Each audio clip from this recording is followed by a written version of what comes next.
एक नाम जिसकी दहशत आजकल पूरी दुनिया में छाई हुई है, एक ऐसा नाम जिसकी दहशत से लोग थर थर कांप रहे हैं। उसका खौफ इतना कि उस मुल्क का शहंशाह कहे जाने वाले राष्ट्रपति को अपनी जान बचाकर भागना पड़ा। उस नाम की दहशत के कारण पूरी दुनिया में इस बात पर मंथन हो रहा है कि आखिरकार उससे कैसे निपटा जाए। जी हाँ, हम बात कर रहे हैं उस नाम की जिसे हम तालिबान के नाम से जानते हैं। वही तालिबान जिसने 15 अगस्त को भारत के पड़ोसी मुल्क अफगानिस्तान पर पूरी तरह कब्जा कर लिया और उस दिन वहाँ के राष्ट्रपति को अपनी जान बचाकर भागना पड़ा। दुनिया के सबसे शक्तिशाली कहे जाने वाले मुल्क अमेरिका को भी अपने नागरिकों, अपने राजनीतियों की जान बचाने के लिए पूरी ताकत झोंकनी पड़ी। नमस्कार, मैं हूं प्रमोद शर्मा और आप देख रहे हैं जी मीडिया की खास पेशकश दास्ताने जुर्म। 15 अगस्त 2021 का दिन, जब भारत में लोग अपनी आज़ादी की 75वीं वर्षगांठ को हर्षोल्लास के साथ मना रहे थे और अपनी आज़ादी को सेलिब्रेशन के तौर पर देख रहे थे। जहां भारत के लोग उस दिन बहुत खुश थे, वहीं पड़ोस के मुल्क अफगानिस्तान में एक तरह से मातम का माहौल छाया हुआ था। अफगानिस्तान की राजधानी काबुल को उस दिन तालिबान के लड़ाकों ने चारों तरफ से घेर लिया था। शाम होते होते खबर आई कि वहाँ के राष्ट्रपति गनी अफगानिस्तान को छोड़कर भाग गए हैं।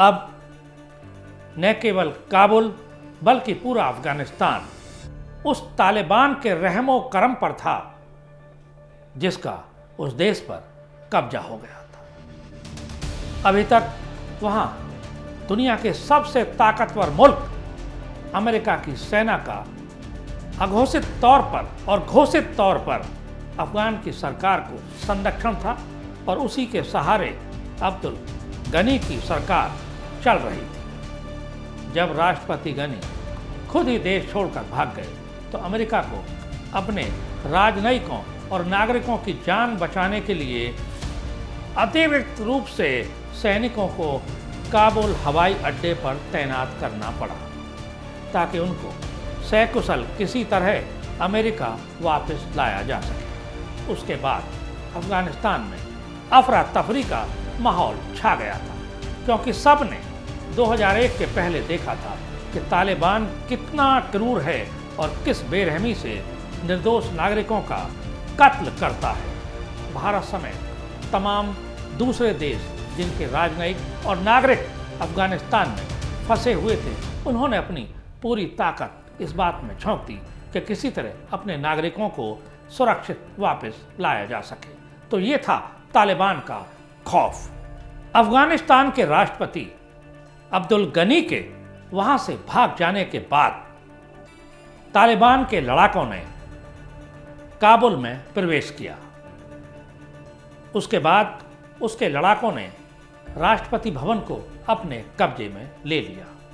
हालांकि इसके पहले कहा गया था कि सत्ता हस्तांतरण बिना किसी खून खराबे के किया जाएगा और तालिबान के लड़ाके काबुल में अंदर प्रवेश नहीं करेंगे।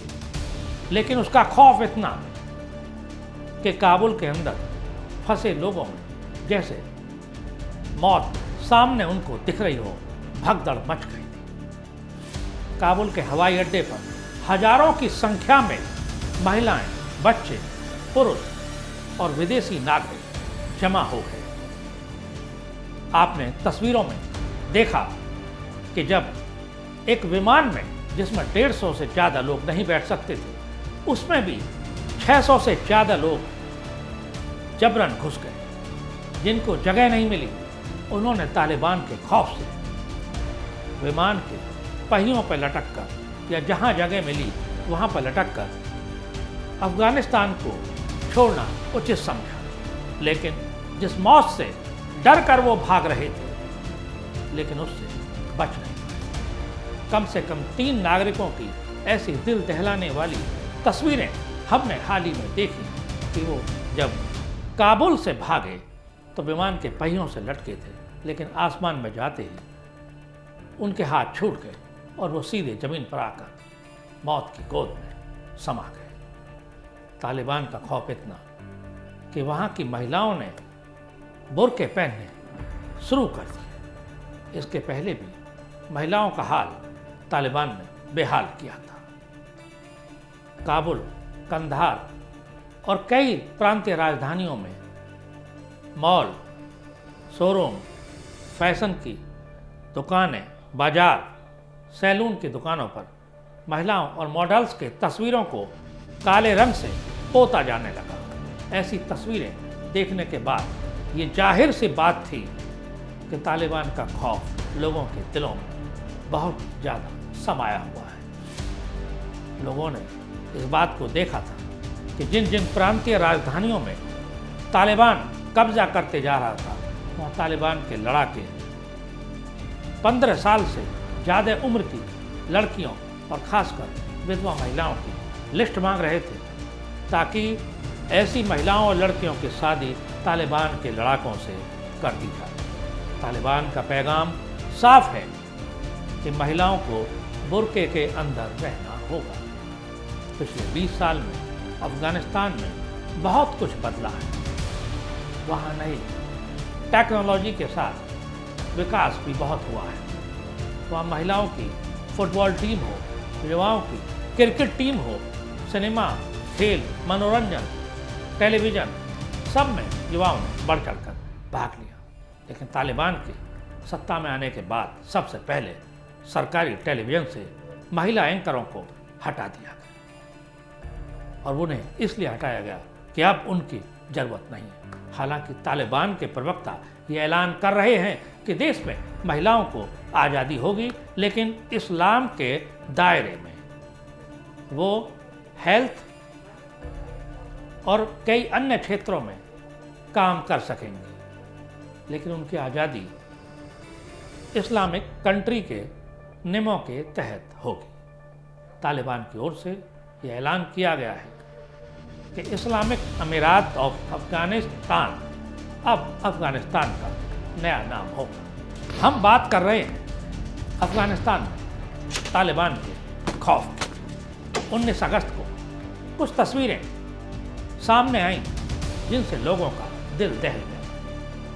कुछ देश प्रेमी नौजवान अफगानिस्तान की आज़ादी के दिन देश का झंडा लेकर जा रहे हैं। उनको तालिबान के लोगों ने पकड़ा और बुरी तरह पीटा, उन पर गोलियां भी चलाई।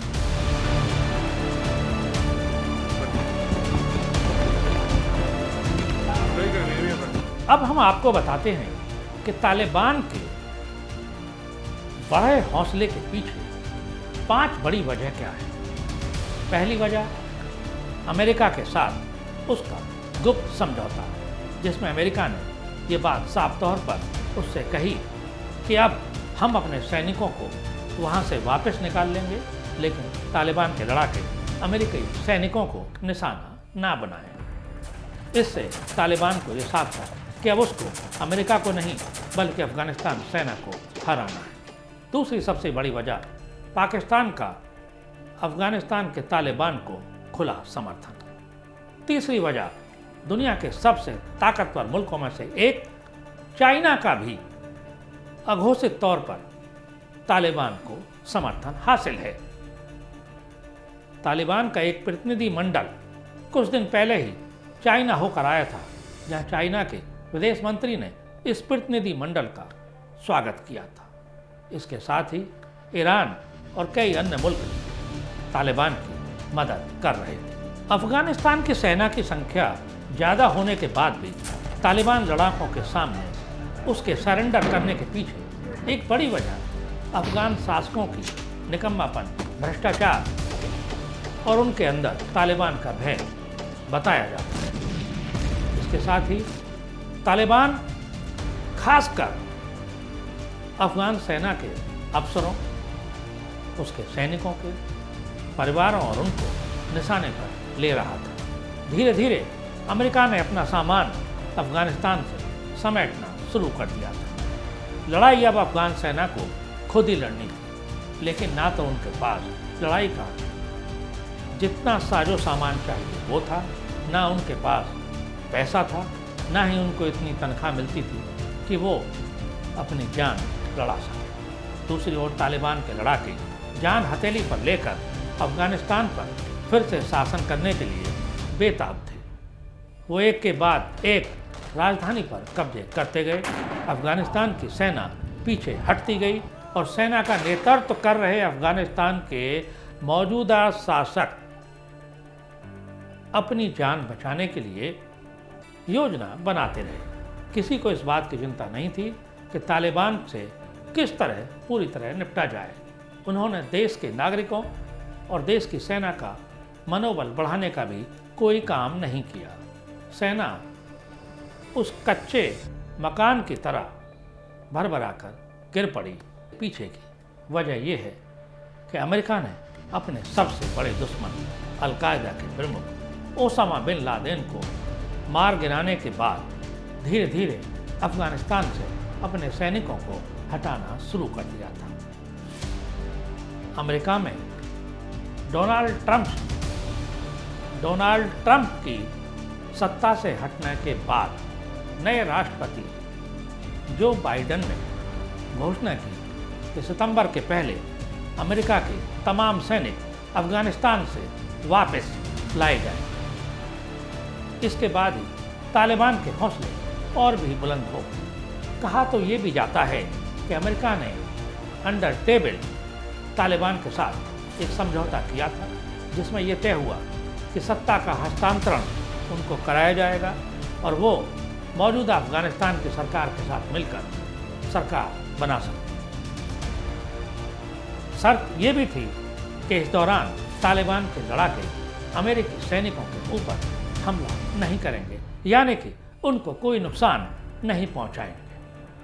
तालिबान ने धीरे धीरे इसका पालन भी शुरू किया, लेकिन अमेरिका ने जैसे ही अफगानिस्तान से अपने कदम पीछे खींचने शुरू किए, वैसे ही तालिबान के लड़ाकों ने अफगानिस्तान की एक के बाद एक राजधानियों पर कब्जे करने शुरू कर दिए। तालिबान ने सबसे पहले पाकिस्तान और अन्य देशों से सटी अफगानिस्तान की सीमाओं पर, यानी कि बॉर्डर पर अफगानिस्तान की सेनाओं को युद्ध में हराया और वहां पूरी तरह अपना कब्जा कर लिया। आइए अब आपको बताते हैं कि तालिबान सब आया कहां से। दरअसल तालिबान का मतलब तालीम से है। तालीम छात्र, यानी कि छात्रों का संगठन, और इस तालिबान का जन्म हुआ अफगानिस्तान पर रूस के कब्जे के बाद। रूस के खिलाफ आंदोलन से तालिबान की नींव रखी गई थी, जिसमें पढ़ने वाले छात्रों को जोड़ा गया। हजारों तालीमी छात्र जब इस तालिबान संगठन के साथ जुड़ गए और एक बड़ी संख्या इस बात के लिए तैयार हो गई कि वो किसी भी तरह अफगानिस्तान से रूस को भगाकर ही दम लेंगे, तब तालिबान का नेतृत्व उस समय मुल्ला उमर को सौंपा गया। मुल्ला उमर के नेतृत्व तालिबान ने एक लंबी लड़ाई लड़ी। आखिरकार अफगानिस्तान से रूस को जाना पड़ा। कहा तो ये भी जाता है कि दरअसल तालिबान को बढ़ावा देने के पीछे जहां पाकिस्तान खुले तौर पर था, वहीं अमेरिका का भी साथ और हाथ तालिबान के ऊपर उस दौरान रहा, क्योंकि अमेरिका अफगानिस्तान से रूस की दखलंदाजी को ख़त्म करना चाहता था। उसका नतीजा बाद में यह हुआ कि तालिबान अमेरिका के लिए ही भस्मासुर साबित हुआ। अल-कायदा की जैसे जैसे पैठ दुनिया में बढ़ती गई और उसका साथ तालिबान के साथ हो गया, उसके नतीजे में अमेरिका में 9/2 11 हुआ। अमेरिका में कई हजार लोग मारे गए। 9/11 के हमले में जो अमेरिकी नागरिकों की जान गई, उससे अमेरिका बौखला गया और उसने अफ़गानिस्तान से तालिबान को मिटाने की कसम खाई, क्योंकि ये बात जग जाहिर थी कि अफ़गानिस्तान में सत्तारूढ़ तालिबान का अल-कायदा प्रमुख ओसामा बिन लादेन और मुल्ला उमर से मिली भगत है। नतीजा, अमेरिका ने अफ़गानिस्तान पर धावा बोल दिया और ओसामा बिन लादेन और मुल्ला उमर की तलाश शुरू हो गई।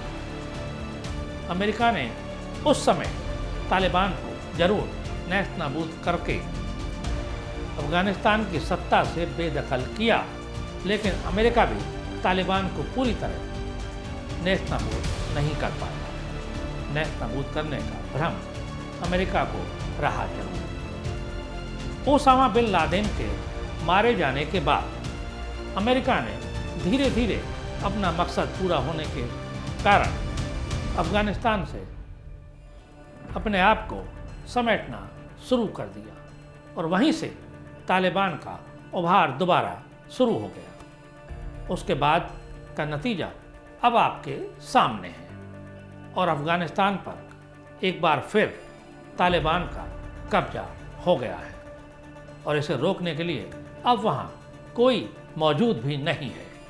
अब हम बात करते हैं कि अफ़गानिस्तान पर सत्ता में आए तालिबान के सामने सबसे बड़ी मुसीबतें क्या आने वाली हैं। पहली वजह, पाकिस्तान और चीन के अलावा दुनिया के तमाम बड़े मुल्क, चाहे वो भारत हो, ब्रिटेन हो, अमेरिका हो, फ्रांस हो, जापान हो, जर्मनी और तमाम ऐसे मुल्क जो दुनिया में ताकतवर हैं, चाहे विकास के मामले में हो, चाहे आर्थिक रूप से संपन्न देश हो, उन्होंने अभी तक भी तालिबान को मान्यता देने पर कोई रजामंदी नहीं दी है। पूरी दुनिया में इस बात पर चिंता व्यक्त की जा रही है कि तालिबान के आने के बाद अफ़गानिस्तान में अब क्या होगा। पिछले कुछ सालों में जो अफ़गानिस्तान में विकास हुआ, जो खुलापन आया, जो नौजवानों को दुनिया में जाने के मौके मिले और जो महिलाओं को आज़ादी मिली, इसका अब क्या होगा। यही वजह है कि अफ़गानिस्तान के बार बार ये कहने के बाद भी कि हम यहाँ महिलाओं को भी आज़ादी देंगे और बाकी नौजवानों को भी कामकाज करने की आज़ादी होगी और पहले की तरह इस बार हिंसा नहीं की जाएगी, किसी को यकीन नहीं आ रहा है। और इसकी वजह से अफ़गानिस्तान में तालिबान के सामने बहुत बड़ी परेशानी आने वाली है। सत्ता तो वो ज़रूर संभाल लेगा, लेकिन अब मुल्क को कैसे आगे बढ़ाए और कैसे जिन बातों के दावे वो लगातार कर रहा था उन पर खरा उतरे, ये ज़रूर एक सवाल तालिबान के सामने भी खड़ा हुआ है। अफ़गानिस्तान के सत्ता तंत्र में भ्रष्टाचार, विदेशी पैसे की बंदरबांट, सेना को जरूरी साजो सामान, समय पर तनख्वाह, ये सब देने का काम भी नहीं हुआ। भ्रष्टाचार का आलम ये बताया जा रहा है कि अमेरिका सहित दुनिया के तमाम मुल्कों से जो मदद अफ़गानिस्तान को मिली वो दरअसल आम जनता तक पहुंची ही नहीं। यही वजह है कि अफ़गानिस्तान के तमाम प्रांतों में जो गरीब था वो गरीब ही रहा। विकास का प्रकाश वहाँ तक पहुँचा ही नहीं, यानी कि सबका साथ सबका विकास वहाँ नहीं था। अफ़गानिस्तान में जो लोग सत्ता तंत्र में बैठे थे उन्होंने ज़्यादातर अपना ही भला किया। ये बात ज़रूर है कि अमेरिका, भारत और कई अन्य मुल्कों ने अफ़गानिस्तान के विकास पर बहुत काम किया। दास्ताने जुर्म में आज हमने अफ़गानिस्तान पर तालिबान के कब्जे से लेकर तालिबान के खौफ, उसकी रणनीति, उसके लड़ने के तरीके, उसके कब्जे के कारण, उसके सामने भविष्य में आने वाली चुनौतियां और दुनिया की चिंताओं को साझा किया। तालिबान की कहानी अभी खत्म नहीं हुई। तालिबान की पिक्चर अभी बाकी है। पूरी दुनिया की नज़र इस समय अफ़गानिस्तान और तालिबान के अगले कदम पर है कि आने वाले समय में तालिबान क्या करने वाला है। और यही चिंता अफ़गानिस्तान के उन लाखों करोड़ों नागरिकों की भी है जिनको बेसहारा छोड़कर उनके शासक और समर्थन करने वाले मुल्क चले गए। हमारी नज़र भी अफगानिस्तान और तालिबान के हर कदम पर रहेगी। तालिबान से जुड़े कुछ और किस्से हम जरूर आने वाले समय में आपके साथ साझा करेंगे, लेकिन तालिबान की कहानी को अभी हम विराम देते हैं। दास्तान जुर्म की अगली कड़ी में हम एक और कहानी लेकर आपके सामने हाजिर होंगे। मुझे दीजिए इजाज़त और आप जुड़े रहिए जी मीडिया के साथ। नमस्कार।